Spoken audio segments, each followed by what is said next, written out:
Hello. Welcome back to another episode of From Blended to Besties.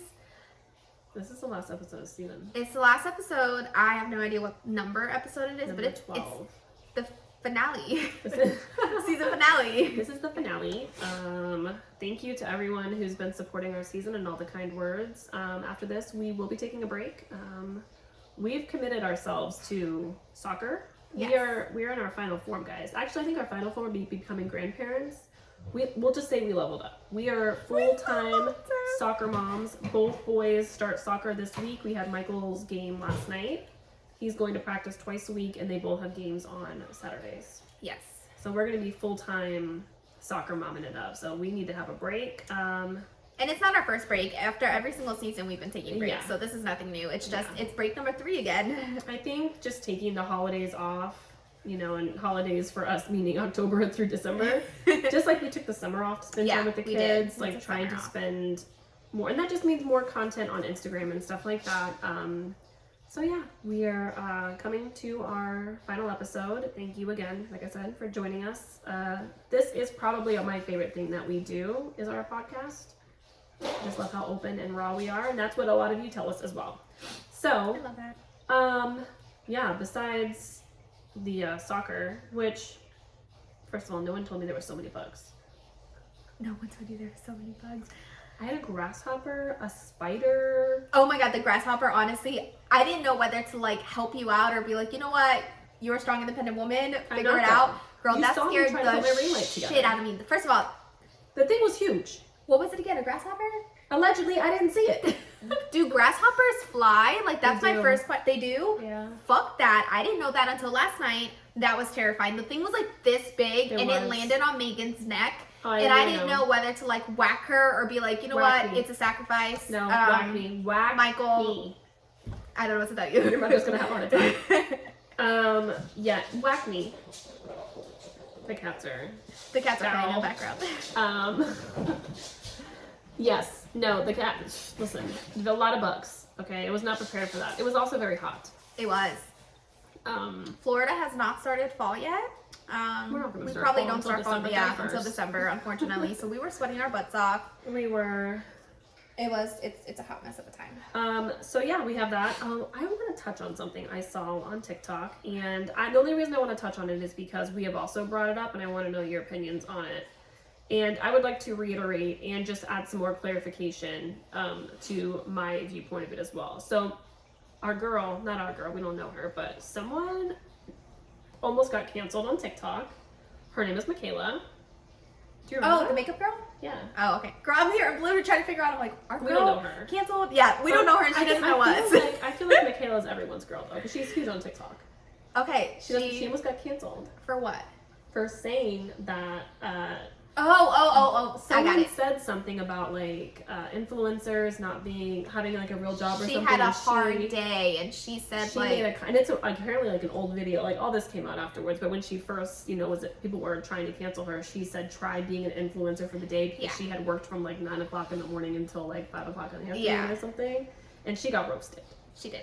And we say, we are full-time content creators as of this year, and we say all the time that we do a lot of shit. And yes, this is a full-time job for us, and it is a lot of work. Yes.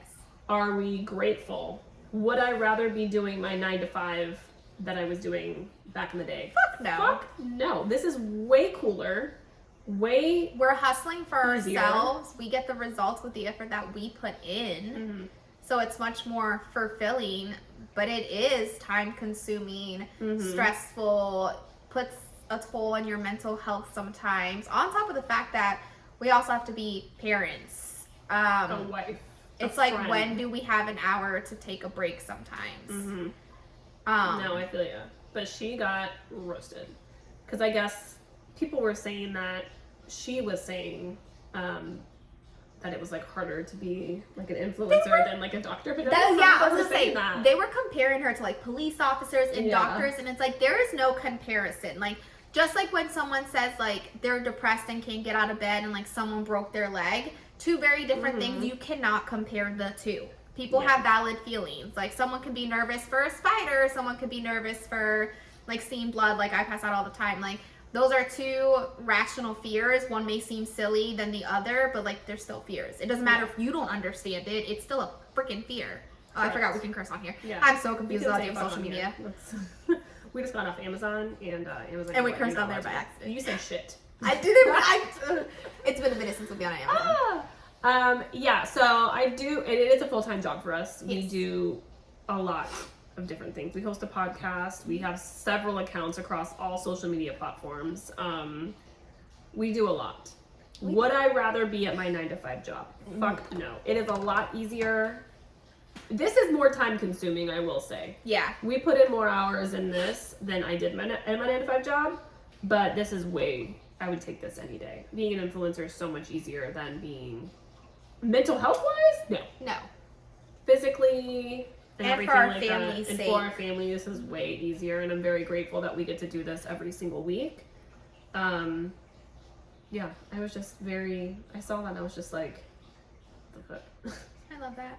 Yeah, I saw a little bit of that when people were comparing it, and I'm like, y'all can't compare like apples and oranges. Like, obviously a police officer's job is going to be a lot harder and a doctor's job is going to be a lot harder, but like even like teachers' jobs, like, yeah, they're with kids all day. That's still hard and stressful. Like, no, don't negate what people like stress out about. Like, even something small and minute, if someone struggles with it, they struggle with it. And I know everyone's like, if you struggle too much, then don't do it. Like, people do 9-to-5 jobs that they completely hate, but they have to do it. And like, we enjoy doing this because we have more freedom with the kids. We get to do more with the kids.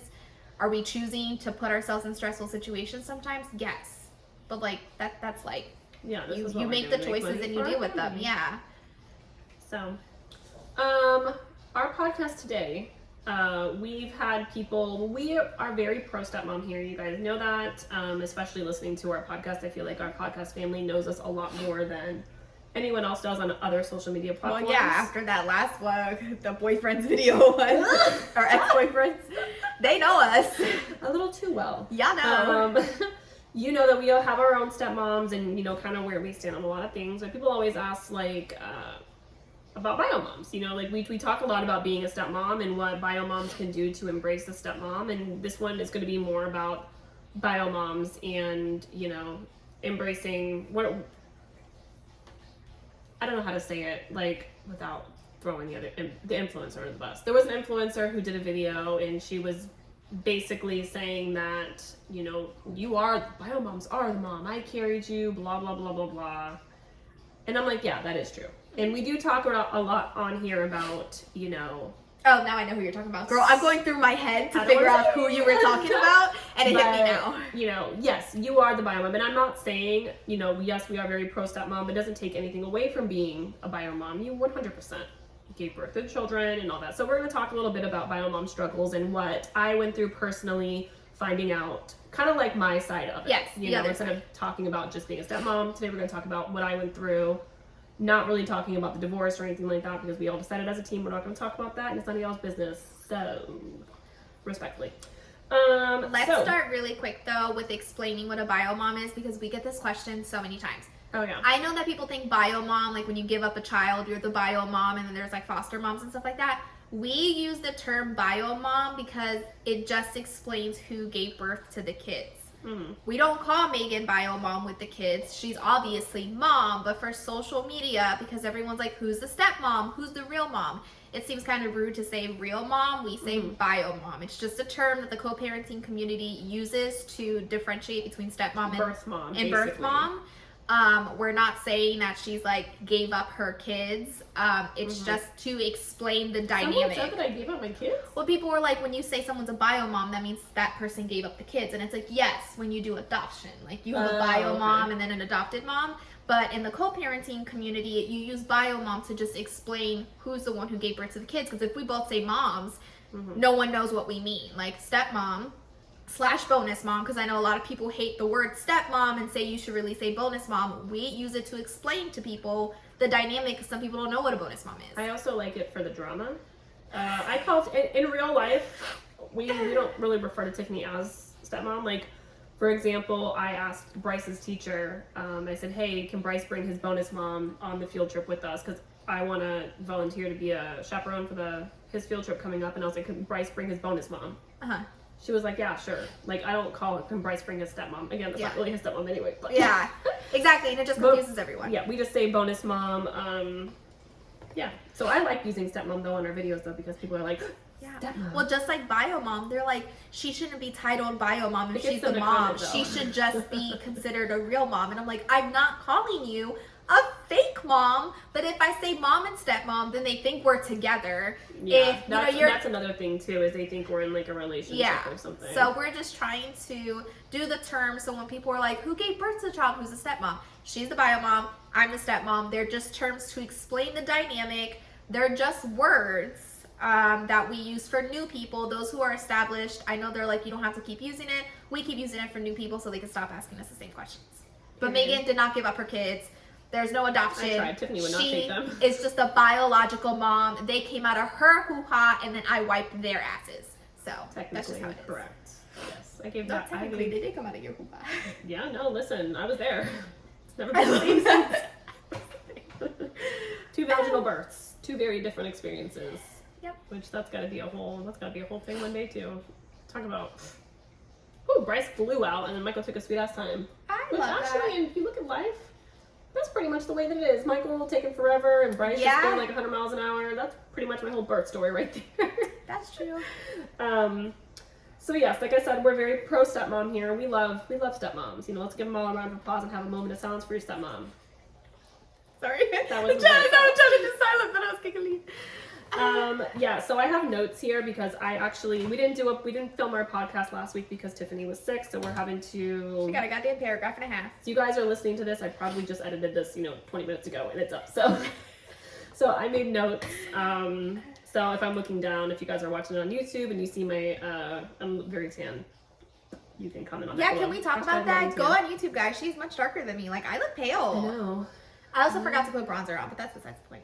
Listen, living tan. Damn. Girl, look at the blush though. Remember how you put a bunch of blush? That shit, you can see it. It's not like dramatic, but you can see it. That was the point. Oh, I'm sure it was. I did put a lot of blush on though. Listen, we were in a rush. So listen, I want to reiterate again, not everyone's going to be best friends.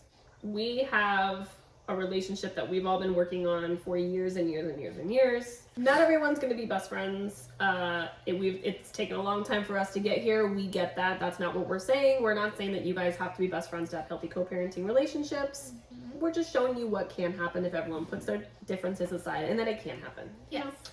All right. With that being said, being a bio mom, I want to reiterate that you are the mom. Period. Biologically, in every sense, you gave birth to those kids. We here at Moms of Tampa understand that you are the mom. Loving your stepmom, having the kids appreciate and respect and have a relationship with your stepmom takes nothing away from the fact that you carried them for 9 months, birthed them out of your vagina, breastfed them, slept with them, been puked on, pooped on, pissed on. Like, it takes nothing away from your experience and how close you are with your kids. Yes. I understand that, and we are not pushing saying that, you guys are on the same level to an extent, you know what I mean? Like, but your title is still your title. Your title is still your title. And a healthy stepmom will see that and acknowledge that and respect that. A healthy stepmom should not be taking that away. Yes. That is part of the whole bio mom stepmom thing. Like, you have to have common sense. A bio mom did birth those kids. Those are her kids. Remember that. And I think it goes the same way with dads too. I mean, a father will never understand a relationship a mother has with her kids. Mm-hmm. You literally carried those babies inside your body, birthed them out, fed them from your teats. Mm-hmm. Your body will never be the same because of you having those kids. Like, the relationship you have, no one except for you and your kids will understand, period. I mean, not taking that away at all. That's probably why my mommy always uses that sentence. She's like, I brought you in this world, I can take you out. No, it's true. Only a mom can say that. Yeah. I also wanted to say that it was never in my plans to get divorced. It's not like I got married one day and was like, you know what, I just think I want a new one. This one is just like, I'm getting older now, and this was fun, but like, I was 22 years old when I got divorced. And I was super embarrassed. I got married at 18. I thought I was proving something to the world, told my family I'm getting married. They told me, it's probably not the best idea. We got married. We made it 4.5 years. Great. We got divorced. I was hella embarrassed, okay, to have to go to my family and be like, nah, you were right. Like, I didn't want to leave Michael with... It was a very, very, very tough decision for both of us. Mm-hmm. You know what I mean? Like, it's not something that we just decided overnight. No one wants to get divorced. It's messy, it's sad, it's heartbreaking. Like, I mean, obviously it worked out for the best for all of us, and that's great, but that's not the goal here. We're not saying you need to go out there and get divorced either. I think people don't realize that it's not something you took lightly. Mm-hmm. It's not something you would just sign the paper and you're like, okay, like, you're losing the future that you thought you were gonna have. And I think 100%. When people always say that it's like, why get divorced, like, you act like it's such an easy decision, like she just made it like one day and was just like never moved back. Yeah, I don't think people ever understand that or even realize that with some of the comments that we get. Oh yeah, it was, I mean, I was so angry. I felt betrayed. I was just, the whole life I had planned out for us was literally gone, and I had to do it for myself because we were not raising Michael in a healthy environment. It wasn't healthy for me. It wasn't healthy for him.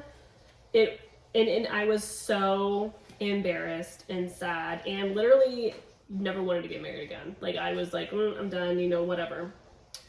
Mike and I were super petty. Mike and I could be a little petty. Okay. It's the face we were very petty with each other. Him and I never really had any kind of closure either. When we decided to divorce, I just left. Like, I was like ripping the Band-Aid off because I would have never left. I just left, period. And it was really, really, really hard for both of us. Just to show you, Mike was in college when we were together. He was in college and worked at one point 3 jobs, and then for the majority of the time he had 2 jobs. I was with Michael 100% of the time, every single day. I didn't have family that would take Michael for me. Maybe like once a year my dad would take Michael. I was with Michael at 22, 21, 20 years old every single day because we couldn't afford daycare. Were you a stay-at-home mom at the time? I almost called you stepmom. I nannied on the side. I had a couple families that I was nannying for out of my home. But yeah, like, we could not afford daycare. We were living in Clearwater at the time, and Clearwater is just an expensive city. We had a friend we were renting from, so our rent wasn't bad. But daycare and everything in that area was crazy. There was, and I also didn't want to stick my kid in a freaking rinkety-dink daycare just so I could go to work and just pay for daycare. So it was cheaper for me to stay home. Mike worked his ass off, which again was hard on our marriage. But again, people ask all the time, oh, if things were different, would you have worked out? The answer is no. No. It doesn't matter what circumstance would have changed. If he would have worked less and I would have had a job and we would have had more money, no, nothing would have changed. We would have ended up divorced anyway.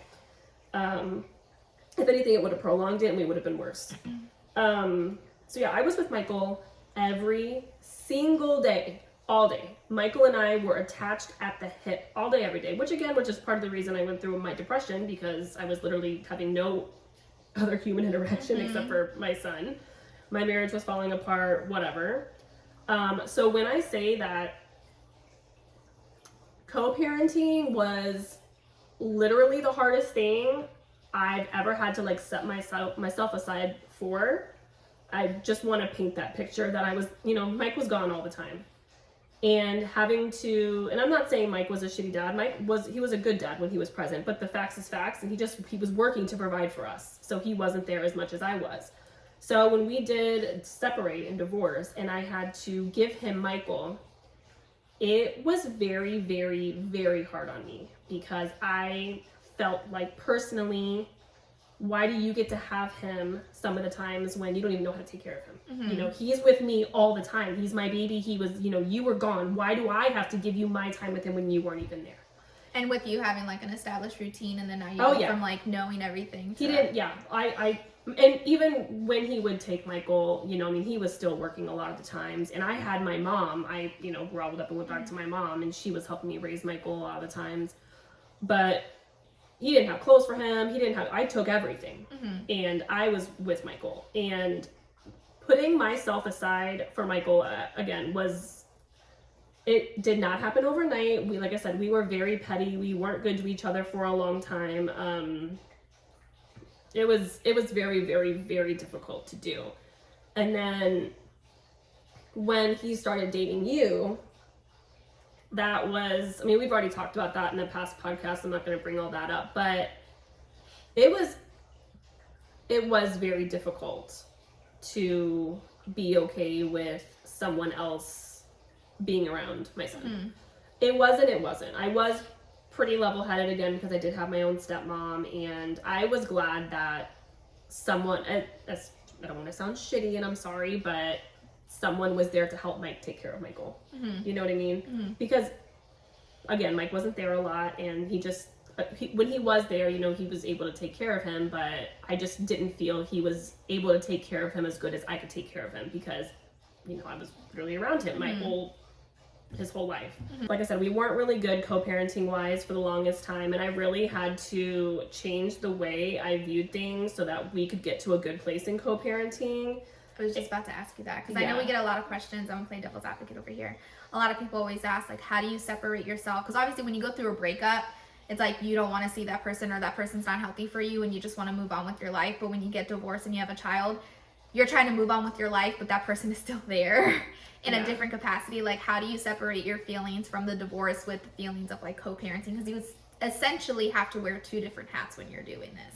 And people always ask us all the time, like, how do you do it? I'm like, I don't know, I didn't go through it. What really helped me was just, I mean, honestly, being by myself a lot. Like, I used to never, like I said, I always had a kid at my hip. Like, I was never by myself. I literally got married at 18, was with him till I was 22. When we got divorced, I really took that time to find myself. I went out with my girlfriends. I would go out by myself. I literally, like, found out who I was as a person, what I liked, what I didn't like, what my style was. Like, I had no idea any of that. My only identity before was being a mom. That was it. I never went to college. I never did anything like that. Like, I was a mom. So when I didn't have Michael, I really used that time to go out and find myself. I dated, and I dated a variety of different people. I went out by myself, and I would go out to the movies by myself. I would go out to dinner by myself. Like, that really helped me find myself, and just really helped me get over the fact that, holy shit, you know, my marriage ended. Like, it honestly felt like the second half of my life was beginning. Like, that's how I tried to view it, at least. Like, you really get to, like, reinvent yourself now. So that's what I did. I went out and I lived my best life, and that's where a lot of those stories came from. I really did, and I'm grateful every day. You know, my mom and I don't get along. We don't speak now, but she really did make it so I got to have essentially a second chance to find myself, because she really wanted me to get over Mike too. But yeah, it was difficult. Mike and I mean, as sad as it is, I mean, even when we were married, we would always talk about, that should have been red flag number 1, what would happen if we got divorced. like a backup plan. So if we got divorced, so I mean, like, honestly, I mean, it did work out because we held true. We said we would always be respectful to each other. You know, we would always be in each other's lives in a healthy manner. It took time to get there because, you know, you are hurt. And me, like I've said before in the past, like, I let go of my marriage while I was still in my marriage. Like, the majority of the hurt and pain that I felt it while we were still married, and he kind of, like, watched me hurt. And then his pain and stuff he felt after we had already separated. So when he was going through his shit, I looked very, like, unsympathetic, I guess. And he was just like, why can you move on so fast? I was like, I moved on like 6 months ago, bud. Like, there's a ton of articles that say that women mourn during and men mourn after, because women see what's coming and men don't see it until afterwards. Yep. No, so 100%. It's like, you're both going through the same thing, but at different times. And I think people don't realize that even if people are accepting and ready to divorce, like, both people are gonna mourn. It's your whole lives are changing. So yeah, no, honestly, dating a lot, I'm telling you, really, really, really helped, because and don't just date the same kind of guy. I think a lot of people make that same mistake, because you'll get divorced and then you kind of, like, except for Mike, I mean, it worked out for him. Dating the exact same person. That's my type. But for me, it really helped me figure out, like, what I wanted in a person and what I didn't, because there were some qualities I really liked in Mike, and then there were some qualities that I was just like, never again. And it really helped, figure out exactly what kind of person I liked, and which person I found indeed more friendly, and which person, you know, whatever. It was also super hard on Michael, and I knew it was going to be really hard on Michael, which also broke my heart, and I think kind of like delayed it, because I say it all the time, like Mike and I, we shouldn't even have lasted 4 years. Like, it should have been cut a lot sooner. Did you guys tell, because I don't remember as a kid from my point of view, but did you guys tell Michael that you guys were divorcing? Was he too little to like, you know, like, do you tell a kid that? Like, I know older kids, you obviously sit down and talk to them about it, but like with younger kids, do you just like divorce and separate? He just sees like his parents in 2 different homes, or is it something honestly, I'm gonna be completely honest, I don't really remember a lot of the stuff. There's a big chunk of a lot of my life that I just don't remember. I don't really remember I remember Michael crying when I would drop him off, which, you know, he didn't understand that, you know, Daddy couldn't come with us, and vice versa. Like, whenever I would have to give him to Mike, he would cry hysterically. And let me tell you, one thing you should never do not ever, if your child is crying because they don't want to go see their other parent, encourage that shit. Don't be like, oh, that hurts my feel, or have the other parent, if you're the one that's, you know, let's say, you know, Michael's going to your house or whatever, and he's crying that he doesn't want to, that hurts my feelings. Why would you, because that's making the kid feel guilty, and vice versa as well. Don't play into that shit. Like, aren't you gonna miss me? Like, if your kid's super excited to go over to the other parent's house. I see moms say that it's like, I'm gonna miss you so much, I'm gonna be so lonely without you. Yeah, like, don't put that on shit. the child. Exactly. Yeah. Do not. Like, it's a very delicate situation. They shouldn't have to feel guilty and worried about you. Like, what happens if I leave mommy? Like, don't do that. Encourage them to, you're gonna have such a great time. I'll see you when you get back. Yeah. You can say I miss you. Like, I'm gonna miss you so much, but you're gonna have so much fun. Yeah. I cannot wait to hear what you're doing with Daddy. Blah, blah, blah. Because that, you're just going to make the situation like a million times worse. Like, how would you feel on the receiving end of that? Yeah. Me, I would be pissed. And I was pissed. And that, listen, don't do that to your kids. Encourage them, like I said, to go see the other parent. You're going to miss them. You'll find things to do. Like I said, go hang out with friends. Do something. You'll be fine. It is heartbreaking to see your kids cry. I have another question that just got brought up with that. What's up? What did you do in your time? A lot of people say, like, when they're without Girl, their I kids, went out and party. They don't know what to do. No, I went out a lot. I didn't have, so. I'm sorry, I'm trying to think of all the questions that people send us. I'm trying to think. So, again, mind you, this was like almost 10 years ago. There wasn't a lot of time that I didn't have Michael. Because back in the day, Mike used to live, I think he was living with Rich. Yes. And Mike worked. So he couldn't have Michael. We didn't have Michael in daycare, and he was too young for school. So I had Michael the majority of the time. And I think he would only get Michael maybe like, oh my God, there's a little lizard right there. I can't with you. Oh my God, he's so cute. He would have Michael either like every other weekend, and then randomly sometimes he would get him for like a week. Or sometimes it would just be for like the afternoon. Like, there were several times where he'd be like, hey, you want to go see a movie together? And him and I would go take Michael to see a movie or have lunch or something just so he could see him. When I wasn't with Michael, I was either working or I was out. I was outside, girl. Like, not proud to say, but I was probably drinking because I was very lonely. Like, I didn't know what to do. I wasn't laughing about the drinking. I could have sworn she was going to say thought about it. No, I was outside. I was outside, if you know what I mean.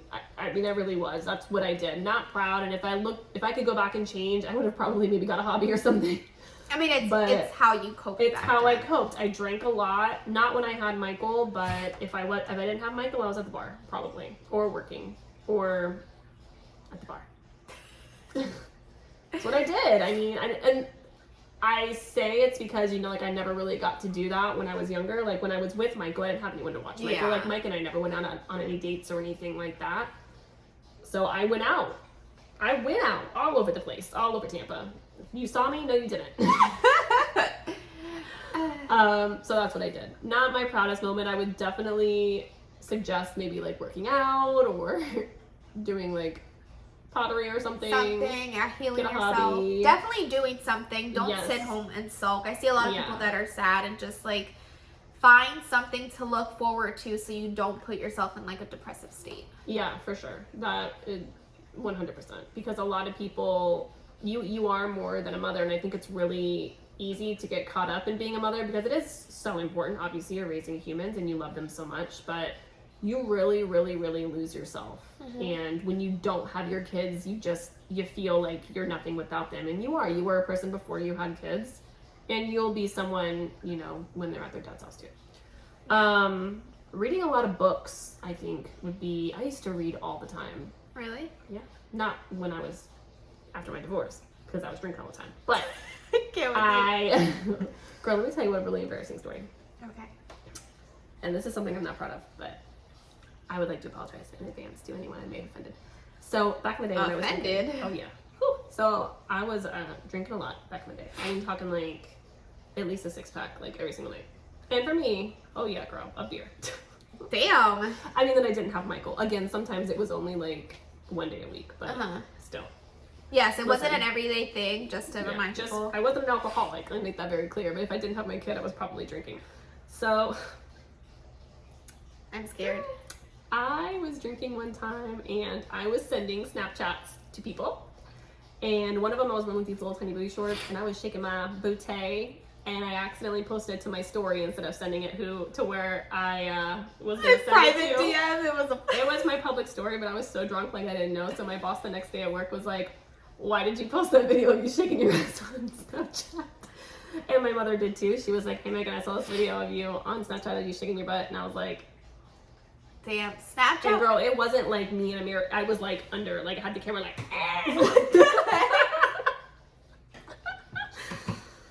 First of all, the worst angle. Secondly, don't do Snapchat when you're drinking. You're gonna delete it the next day anyways. Learned that the hard way, and never did that again. And to this day, I don't really use Snapchat anymore too much because I be doing embarrassing stuff like that. Okay. But another question. I just keep thinking of them. I'm sorry. No, you should. This is good.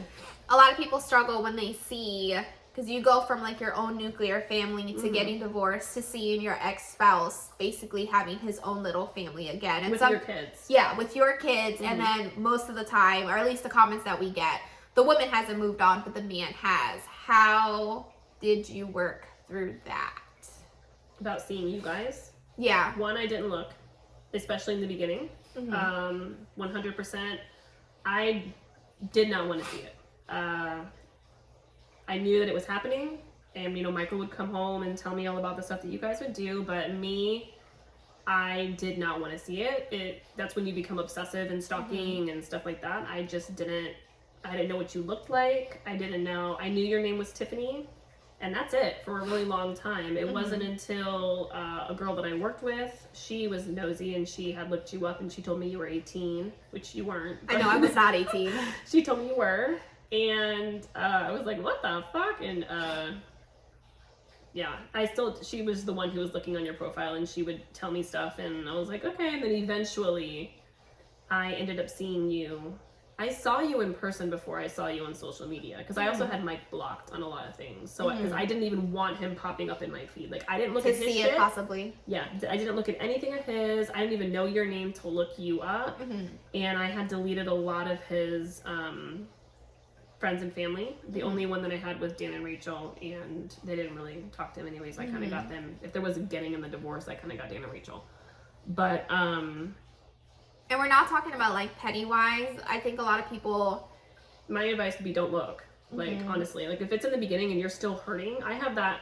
And maybe don't compare yourself because I know it hurts them. Like a lot of we get comments from bio moms all the time saying like it hurts them that they don't have their nuclear family and then they're watching the family that could have been theirs essentially like with someone else, and it's like don't compare it. Like don't make it seem like oh he has his own family now and you're an outsider. Like don't compare yourself because you're gonna like destroy yourself in that way. Yeah, and then I mean it. You know, you guys. He started dating you before I had met Travis for a couple of years. Like you guys were together, and you know you guys were doing the whole family thing or whatever. And I knew eventually my time would come. Yeah. And I wanted to find someone of quality. I didn't just want to be like, okay, well, they have a family. I need to get one now, too. You know what I mean? I was really, when I'm telling you, I really took the time and really made it a point because I had my own issues. Like, I have no problem admitting my issues that I had in our divorce. I'll be the first one to tell you it was definitely 50-50. It wasn't just him. And I knew I had some issues that I needed to get through. So I worked on myself. I went to therapy. I really did try. And when I felt like I was in a good place, I started dating casually. And then I ended up meeting Travis, and he was the first guy I actually dated, like a real relationship that wasn't just like a here now out of the blue 3 o'clock in the morning kind of relationship. What was the question? Like seeing like your spouse have a family, and like feeling like you. So like you will eventually get your time, is what I'm saying. Like, take time to find yourself and make sure you're finding someone quality so you don't end up in the same position again.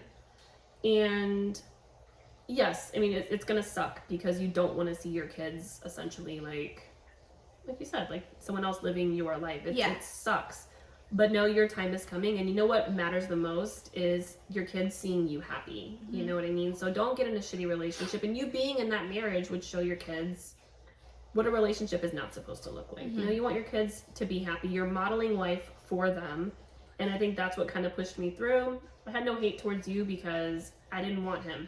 Yeah. I left. So I didn't want him. So why am I going to sit there and hate him for moving on? Mm-hmm. What else was he supposed to do? Just be single forever until I found somebody, and then it was okay for him to find somebody? Mm-hmm. You don't get to choose how quickly, if you guys are divorced and split up, like you don't get to tell them how quickly they can move on, you know? So trying to be like as level-headed as possible. And again, talking to my own stepmom really helped out a lot. And then just really trying to enjoy being single helped out a lot too. Having good friends around me, going out, living my life, really, really, really helped. And I think also helping not stalking him on social media, not looking at her social media, and really taking time to heal before I was mentally prepared for that. Mm-hmm. Because I do that with everybody though. I become not friends with someone anymore, I'm blocking you and deleting you so I don't have to look at you anymore. Because I don't want to be that person who's like becoming obsessed. Obsessed. And it becomes unhealthy. It's going to hurt you. It's going to hurt your mental health. And then, like, how are you supposed to, like, if I was secretly hating on you and, like, stalking, like, how was I ever supposed to build, like, a healthy relationship with you or Mike, you know? No, I agree. Another thing that we see a lot is people talking about what the spouse is doing, the ex-spouse is doing, or what their family is doing, and realizing that you can only control your own home. Yeah. Which I know is so hard for so many bio moms. Very, very. I think it's hard for both parties. It's not just bio moms. I think for bio dads too. Well, I mean for bio moms parents. Bio parents in the sense of when someone is toxic and you want so badly to help control the situation, but you can't do anything outside of your own home. Like even if you're seeing something that makes you uncomfortable, that is bothering you, that you're questioning, like if it's not your home, as much as you want to keep the child away or say something, or if it's something dangerous or something like that, take it to court.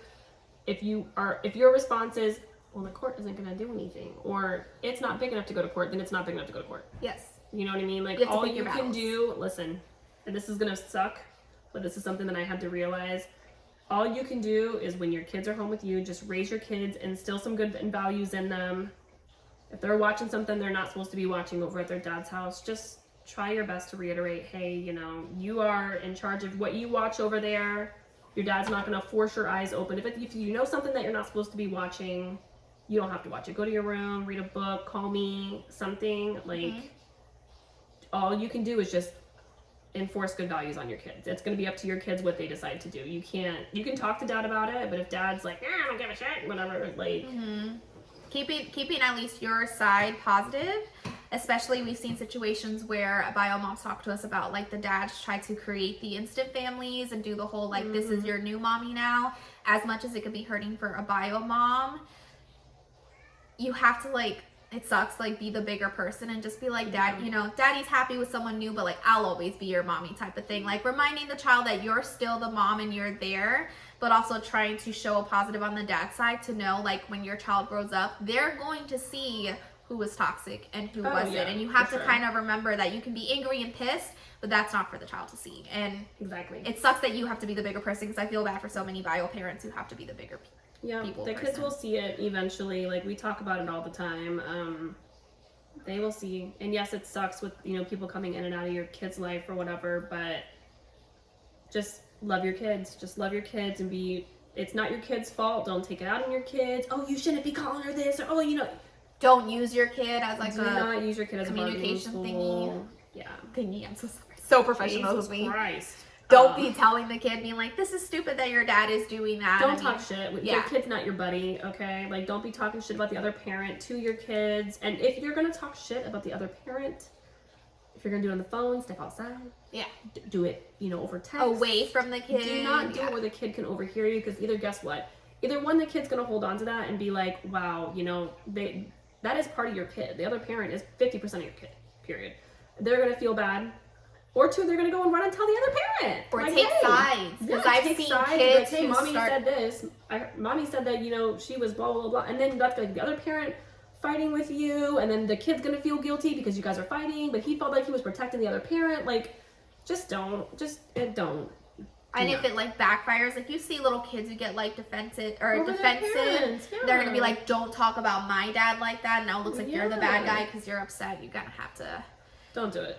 Listen, if you want to talk shit about the other parent, I'm all for it. Okay, but do it privately. You can be the bigger person in front of the child. You can be petty Betty in the privacy of your own home. Correct. With your girlfriends. With your girlfriends over a glass of wine. Okay, you do not have to do that in front of your kids. It is not your kid's problem that you guys got divorced. Okay, he's just trying to live his best life. Just let him live. I also wanted to say that we have been doing this again, like I said, for 8 years. So if you guys are 2 years into your divorce, we're not saying that you guys are going to look like this, because you might not, okay? It's taken us a long time, a lot of blood, sweat, and tears to get to where we are. Mike and I are still a work in progress to this day. This takes a long time. And I think a lot of people forget that because we've only been on social media for almost 2 years. And people think that, goals. Yes, we are goals. I'm not trying to lie. We are. If that was not the cockiest sentence I ever heard. No, but I mean, it's everything I've ever wanted. And all of, my co-parenting dreams have come true. It's the truth. But it's taken a lot of times. And we are extremely lucky that we're all on the same page. But I don't want people to think that this is the only way to co-parent. It's not. Or that you failed if you haven't reached that you this. failed. If you don't have to be at this level. Listen, goals is also just sitting all next to each other at a baseball game. If you guys are all sitting next to each other, cheering on your kid, and your kid can look out on the field, and you guys are all next to each other, he doesn't have to scan around. Even if y'all aren't saying a word to each other. Listen, that's goals. That is all. I wish my parents could have done that. Same. Actually, same. Goals. Instead of having to pick who do you want there, mom or dad, which sucks. Yeah. Goals. Some people message us and say that it's been 16 years and they're just now talking. That's goals. That's amazing. And then some people get together and they click automatically, but that doesn't mean it's gonna last long term. You got people on here who they just bring random women into their kid's life and they're best friends within a couple months, and then them and the baby daddy are getting separated in 6 months, and then it's like, what happened to that? So just having a good, solid, healthy foundation to start with, and then building off of that.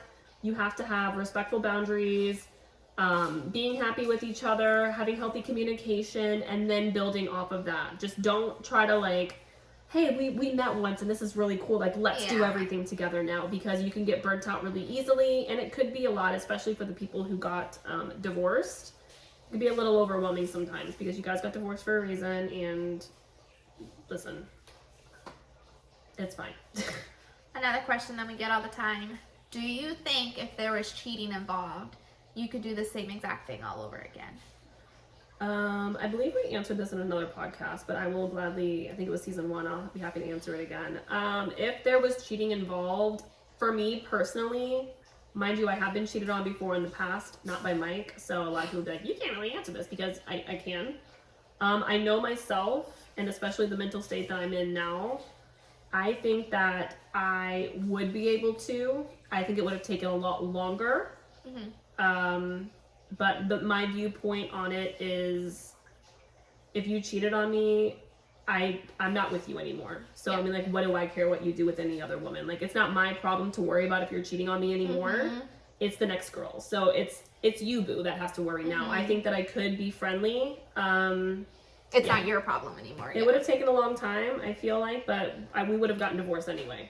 You know what I mean? So Yeah, that's my answer on that. A lot of people that ask that, like, if you're choosing to divorce, like, that was the way that you coped with the cheating, co-parenting you're gonna have to do regardless. Yeah, I mean, you're gonna have to do it anyway. Yeah. So either you can be salty and have a really shitty co-parenting, or you can get over it. I mean, you guys already divorced. What else do you want? That's what I'm saying. You know? Like, when people say, like, how do you deal with it? If you don't want to be best friends with that person because you can't stand them, that's fine. But you need to figure out something healthy for the child's sake. Like, even if it's just smiling kindly so the child sees that you aren't bitter and rude, and then you can hate that person from behind a corner or something. And you never have to worry about that person cheating on you again. You know what I mean? Because you're not with them anymore. He's with someone else. I just thought about that. Yeah, you never have to worry about it anymore. So you can have a good, decent co-parenting relationship without having to worry, like, hey, is this person gonna...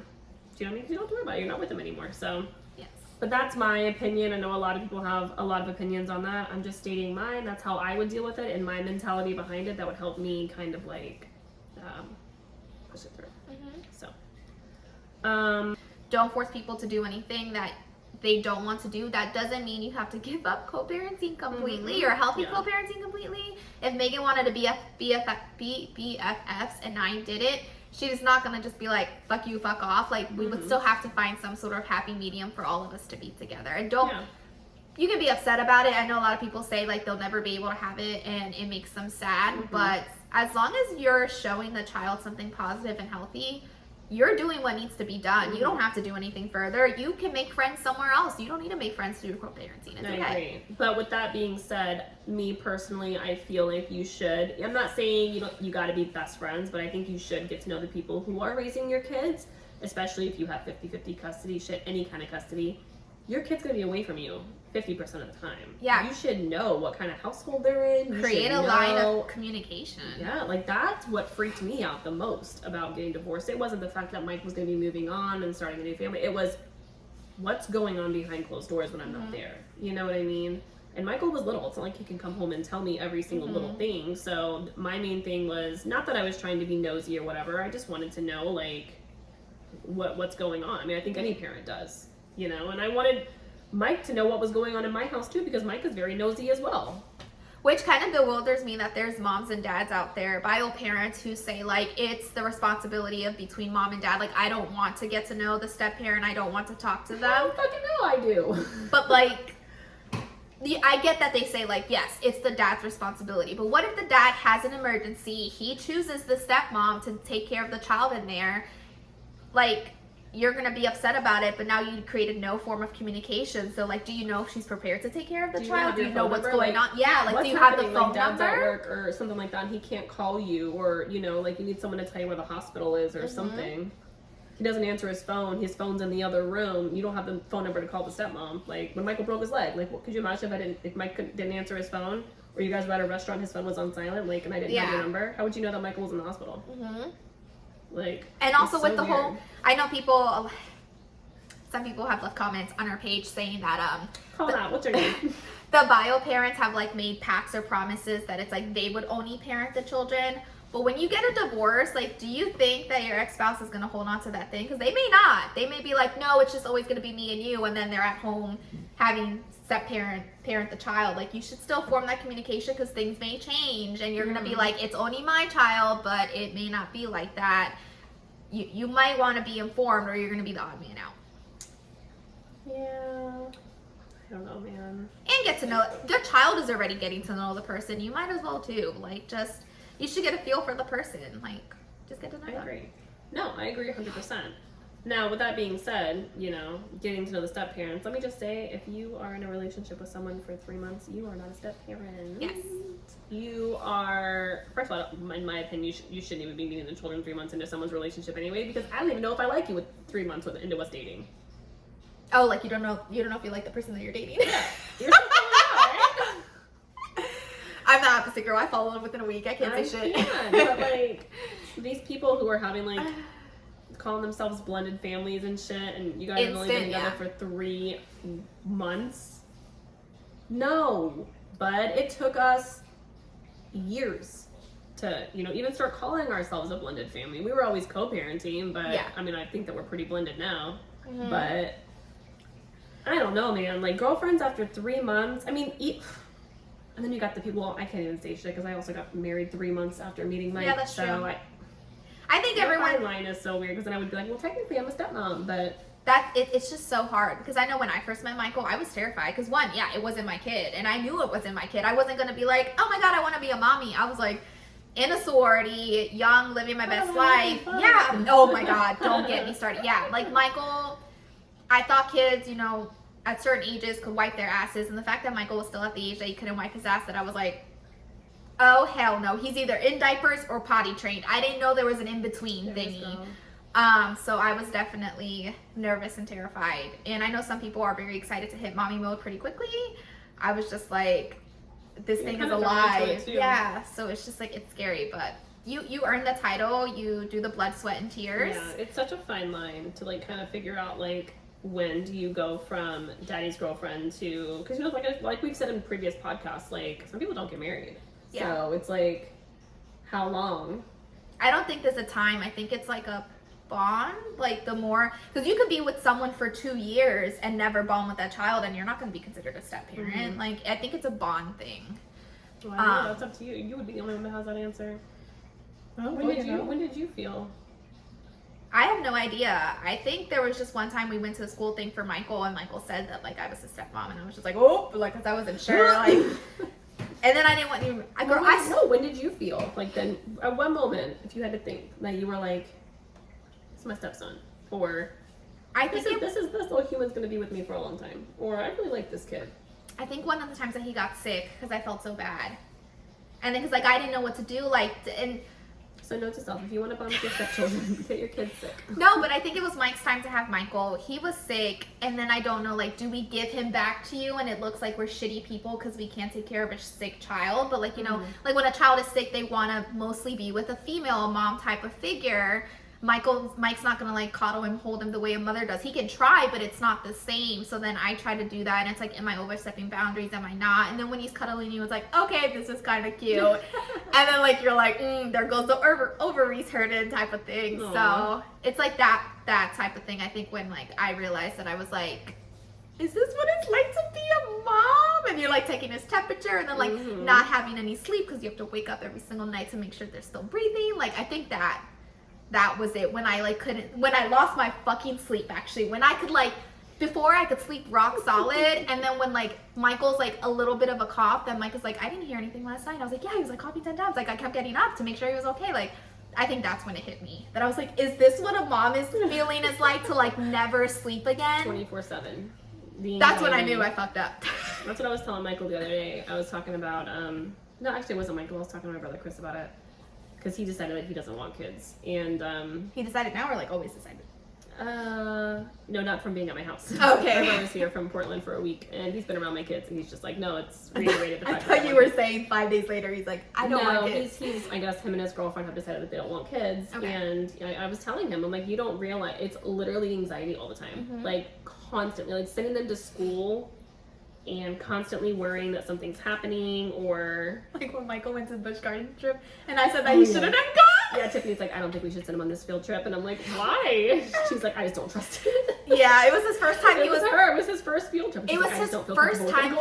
He wasn't without any four of us, like his first time ever, and that's chaperoned or something.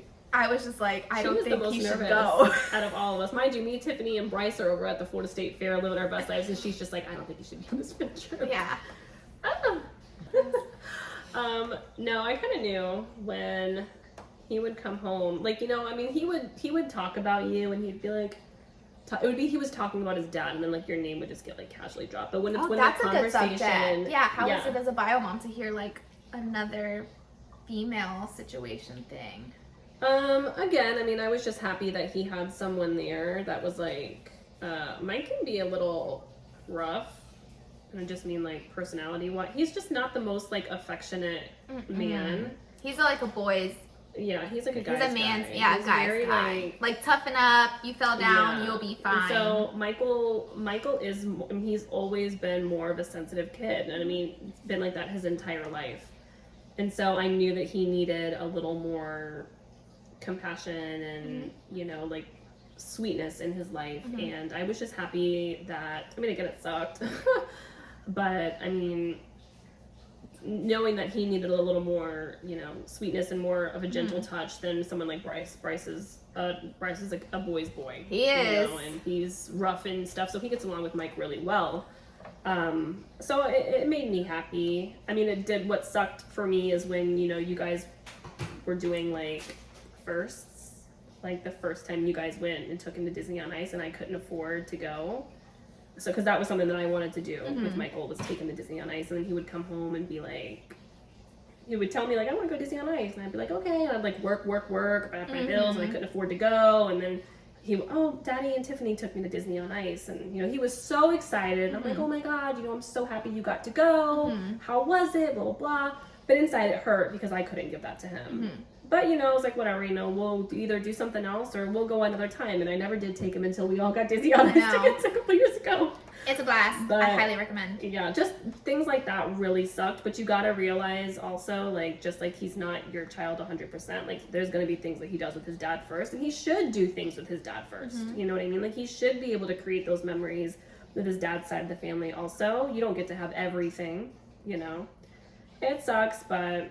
And if there is something that really means a lot to you, like if you guys have something that, you know, is an inside joke, or like if it's a movie that you guys have always watched together and it really means a lot to you, reach out to the other family and say something. Like there was one time that there was a movie, it might have been the Minion movie or something, that Michael and I had something, I couldn't remember exactly what it was, and I was just like, hey, you know, can you wait to watch this? Me and Michael are going to watch it.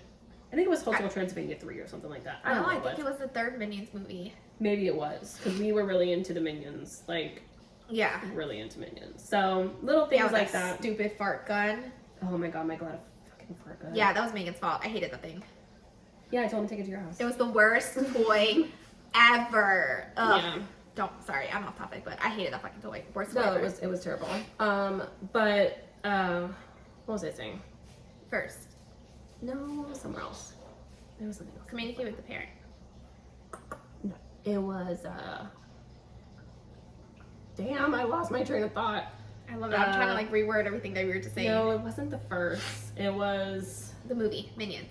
No. Back to fart gun. No, it wasn't the fart gun. It was... You asked me a question. What was the question? How does it feel... Damn, when did I ask it? You asked me a question. You were saying about the whole when did you become a mom type of thing. I was asking you how it feels. Oh, yeah, okay. So let me get back on that. So I kind of knew, like I said, when him talking about me. Yeah, the stories were mostly about, you know, like, oh, me and Dad did this, and then he would just like mention your name.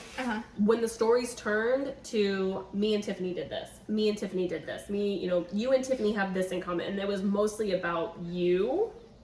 That's when I knew that you guys were getting like super close. So that's what it was. I think that's when I did more. I think I was much more comfortable being around him. Like, I was terrified to be around Michael in the beginning because I really thought you can just break kids by touching them. I wasn't really around little kids before my sister, like, but I thought she was annoying as shit. And it's really hard to look at someone else's child and think they're annoying as shit. No, it's really easy for me.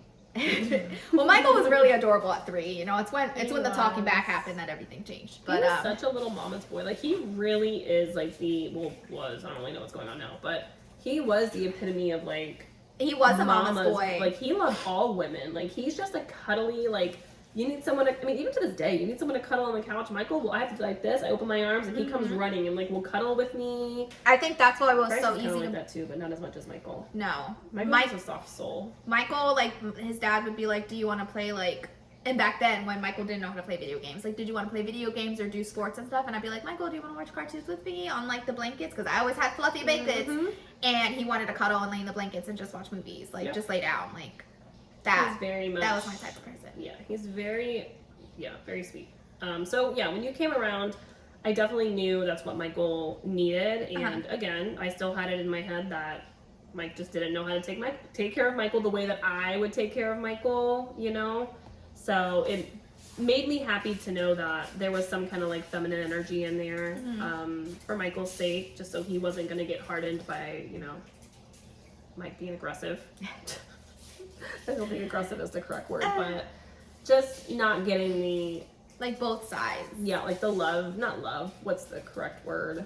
I think a lot affection, maybe? Affection, because Mike's not super affectionate, that he needed. And again, like, I mean, I... honest to God, really was open-minded because one, again, I wasn't trying to get back together with him. That was not in the plans for me, so it's not like I was jealous or anything like that. But I had a great stepmom, so I knew that if you guys were going to work out, that was the main thing too, was like I didn't want to get close to someone or have Michael get close to someone, and then turns out you guys are only together for like 6 months. That was a big fear of mine. Yeah. Just making sure you were actually going to stick around, and yeah, missing all the firsts and stuff. That was my biggest concern, I think. Which sucks. Yeah. But you know, it is what it is. Coming to terms with the realities of what's going to happen instead of being like, I think really, really, really helps. Realizing it's going to happen and embracing it and just being like, it is what it is. Do you think the situation, oops, sorry, I just hit your microphone. The situation of us talking and communicating helped ease the stuff that you had to deal with beforehand? What do you mean? Because it's different to do no communication at all and like parallel parenting, I think it's what it's called, like parallel parenting versus you do your thing, I do my thing, thing. versus like the co-parenting, and then especially that one, once we started talking, you were involved more, not involved, but were more aware of like what was going on. Like 100%. We told you our plans instead of you finding out like through last Michael. Minute, and then like obviously to where we are now that we do the plans together too, so it's not just you hearing about it, but you're also experiencing it as well. I think that helps 100%. Like knowing instead of like just finding out through the child. I think a lot can be solved, and it shows respect too. Like it's showing, hey, I'm coming to you as an adult and saying this and this is what's going on, this is what I'm doing, rather than you finding out last minute or finding out through the child. It's showing like, hey, I respect you enough to come to you and not involve you like you're not attending, but involve you and letting you know like what your child's doing this week. And I think that was the biggest thing for me, like I said, was not knowing. And that it's not just in this aspect of my life, it's in every aspect of my life. A lot of my anxiety stems from not knowing. Like when we were driving to soccer yesterday, I almost had a panic attack because I didn't know the parking situation. I was going to ask you that yesterday because I was like, she's going by herself to a place that she's never been before. And I will definitely have a panic attack if I don't know like what the parking situation is. And that's what I said. I was like, I parked somewhere. I was like, I don't know where I'm parking, but I at least got my car parked in a spot, and I think I'm in the right spot. I don't know. And it was at night, and I have horrible night vision. It was a lot, and but again, that's on me. But that I think definitely did help a lot, us communicating and just letting me know. That's my whole thing, is just let me know. Let me know. If we're not hanging out, let me know. If you don't want to talk to me today, just let me know. Like, just let me know so then I can ease myself. You know what I mean? But parallel parenting, I think, is really hard. It's not only hard on the parent. I think that's the whole thing. Co-parenting, I think, is harder on the parents and better for the kids. Yes. I think parallel parenting is easier for the parents, but harder for the kids. Because my parents did parallel parenting, and let me tell you, it was very hard to remember what rules I was allowed to do at my dad's house, what rules I was allowed to do at my mom's house, and my mom would get mad that I was doing certain things at my dad's house, and it was really, really, really stressful. I said that I would never do that with my kids. It puts the kid in the middle. It does. It makes your life easier, too, but you're not getting in trouble. Like, let's say, like, having a cell phone. Let's say your mom doesn't want you to have a cell phone, but your dad says it's okay for you to have a cell phone. So you're allowed to have a cell phone over here, but then your mom finds out you're texting your friends, and your mom's like, you shouldn't be on your cell phone. You know you're allowed to have a cell phone. And then it's like, but my dad says I can, and I'm not getting in trouble over here. Like, it's just terrible. Like, I would not. It works for some people, and that's great. I think it would. I don't know. I don't think it works for anyone. I think you're making yourself live an easier life, but you're stressing the child out. Yeah, it's stressful. Whether you see it or not, like it's gonna affect the child when they get older. You should do the brunt of the work. You decided to have even these if kids. It's hard. They didn't want to be here. They didn't. They didn't ask for any of this. They didn't ask to get divorced. Like, you guys did this. You guys figure it out. It's up to you. So. Yeah. And then the last thing before we have to get off. I think is a lot of people, we get this comment all the time, how being that we all do stuff together, people are like, why did you guys stay married? Why doesn't it make you feel, I guess, uncomfortable to do all this stuff together? And I think people realizing that us doing everything together for Michael is completely different than like your marriage. Oh, 100%. Mike and I, we were not good married together. Like, we 100% were not. Mm-hmm. We have two very different, actually, I don't even want to say very different personalities. I think we have a lot of things in common, which is why we clash a lot. Oh, I think you guys have more things. Like, I can see it sometimes. Like, you're both very, alpha-headed. Yes. If that makes sense. Yes. 100%. Like little rams. We butt heads a lot, and we just don't make good partners. He doesn't have, while he has a lot of great qualities, and a lot of qualities, you know, are great with him. He's got a great sense of humor. He's a good-looking dude. Like he's don't got say he has a great sense of humor. We're know, gonna take that back real quick. You know We're not having that on the record. I'm sorry. I am standing my ground here. Take away the sense of humor. No, but you know, but what I need in a romantic life partner, he doesn't have, and it's taken a lot of maturity to realize that, because it's just the truth. I mean, we don't work romantically at all. Period. Someone could be good looking and think that you're good looking, but you're not going to be great life. It's life, not, you know, 6-month partners, like life partners, and that's just not what we are. We do it for Michael, and besides that, Tiffany and I are actually really good friends. So and I think people it's easy in that sense, but miss out on the thing, like we're not doing like life together, all of us, where it's like a constant thing. Like the things that we do together are memories for the kids. It's usually fun stuff, so everyone's in a good mood. And the dads aren't even like, they're always working, so it's usually just me and Tiffany and the kids. So I think people forget that, like, when you see on social media us doing stuff together, like, it's not an everyday thing where you have to deal with the turmoils and the struggles of like a marriage and divorce. We're doing fun stuff with the kids, so Megan gets to see, you know, her kids having fun. Mike gets to see Michael having fun. Like, we're all doing it to give him the memories that we didn't get to have. And make him so he doesn't have to choose, you know? Yeah, and it's fun for all of us to experience it, rather than like, oh, Megan gets to do this, like, goddamn, we wish we could do this, or vice versa type of thing. Like, and you gotta remember too, like, Tiffany and I, this is our business, like, we work together, we do content for a living. We batch a lot of content, guys. We're not together every single day. Tiffany was sick all last week. We were only together, I think, Monday of last week? yes. And Saturday of this Yeah, week. because then I went to urgent care on Tuesday. Yeah, like, we were not together really at all, especially working. I think you came over, like, Wednesday night when my brother was here, but only for a couple hours. Like, we are not together every single day. We batch a lot of content. I know it looks like we are on social media, but we do have 2 completely separate lives. But yeah. Oh, that's the alarm to pick up the kids. That's the alarm to pick up the kids. I love that. We do pick up the kids every day together, though. We do. And at the end of the day, like, I had a point with this and I was going away with it for, nope, I lost the point again. I love that for you. I had a point with the stuff that we do together, because I know people always say, this is what happens when we don't prepare our podcast. I had this podcast written like a week and a half ago, but she got sick. I know. There was a point about us like doing all of this together. The memories we do for it Michael. for the kids. We do it, and we film it for you guys. To show, like, there's times, obviously, when you get a divorce, the child of divorce is going to have time with mom and time with dad. They don't really ever have that nuclear parent time anymore. Us combining the family together allows Michael to still have that, where he never has to miss or be like, because we all go through it, I even as an adult go through it, be like, you know, it'd be so much easier if my parents were together instead of visiting 2 homes. Doing this for Michael allows him to experience like that mom and dad together type of thing without mom and dad having to be together. Yeah, because he used to want us to all live in the same house. Yeah. And I'm like, it's no for me. So he gets to like experience that and have a little bit of that, even if it's for like a few hours. Like, it does help his heart to see, you know, mom and dad together in a setting where he's having fun, everyone's smiling and laughing. He's not seeing mom and dad fighting and arguing. And it's nice that his parents don't hate each other. It doesn't make him feel like he's a product of people who fucking hate each other. And selfishly enough, for myself, I honestly love it because we get to include Bryce, and Bryce gets to grow up with his brother, and we both know what it's like, or especially me, to you know, have halves. Look at my fucking elbow and that dry ass tan. He never gets to like be like, I wish I have photos of my parents together. Like, he has tons of memories with mom, dad, and step parents, like, and his brother.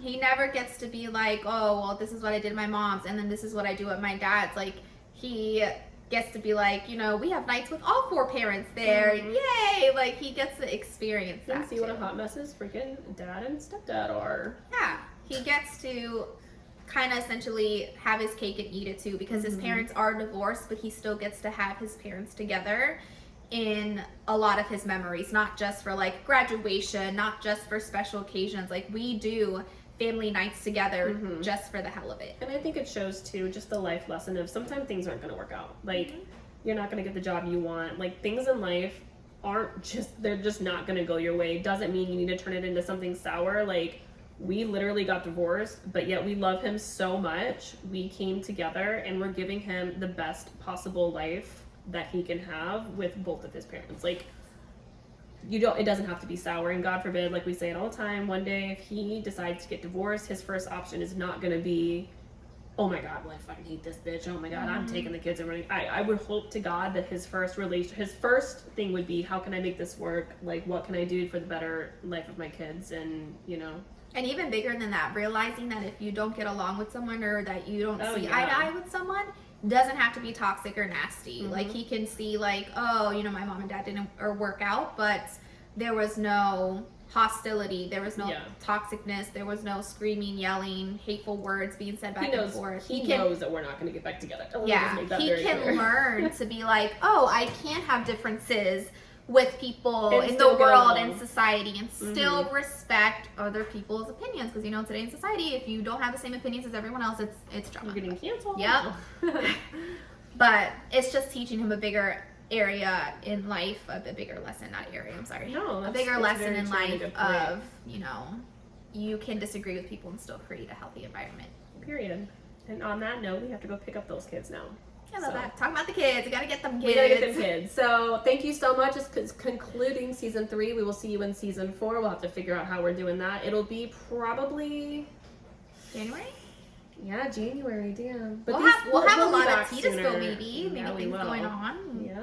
I'm sure we'll have a lot of holiday stuff we could talk about. Oh, for sure. Maybe we'll pre-film some podcasts or some things. I don't know. Maybe we'll see. I don't know. And I won't be dying with allergies from the cats like today. Yeah. It didn't help that I laid the clothes everywhere and then put them on, and now I'm like fucking dying. I love that for you. But yeah, so we will see you guys in the new, unless you follow us on social media, then you guys can catch us because we'll still be doing that all year. It's just the podcast that's taking a break because, again, you know, soccer moms. Instagram. Soccer moms. Instagram, we are Moms of Tampa. Everywhere else we're Moms of Tampa. We're starting to be more active on YouTube and Amazon Live. Follow us there if you guys ever want to catch us live. Yes. We are on live on Facebook and Instagram and Amazon. So follow us on YouTube again.